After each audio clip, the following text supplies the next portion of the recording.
a very quick how-to video on how to enable screen recording on your iPhone and add it to your control center. So first, get your iPhone, of course. If you swipe down from the right, you can see I've got a few shortcuts down in my control center. I've got flashlight, timer, calculator, and low power mode. All what you need to do is go to your settings, control center, and as you can see, my allocated shortcuts are, of course, torch, timer, calculator, and low power mode. But if you swipe down, you've got a plethora of other shortcuts that you can add. You've got camera, dark mode, magnifier, but the one I want is screen recording. So what I'm going to do is I'm just going to tap that little minus and remove low power mode and add screen recording. And you can see that it's up there.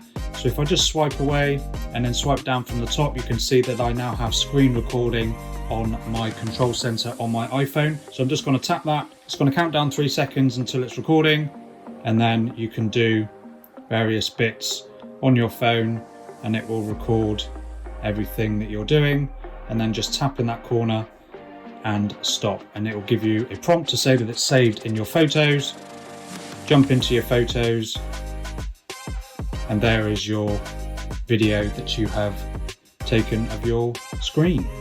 And of course you can add that to videos if you want to, or if you need to send it to someone, so it's quite a handy tool to have. Now, just quickly, the reason that I removed low power mode and added screen recording is just personally for me, I don't like having too many things at the same time, because then it's just an extra bit of swiping that you need to do to kind of gain access to those other ones. So I tend to just leave it as 4 on the bottom, and you can just add and remove them as and when you want to give the amount that you want. So I'm just going to pop that back to how I had it, and it's all done.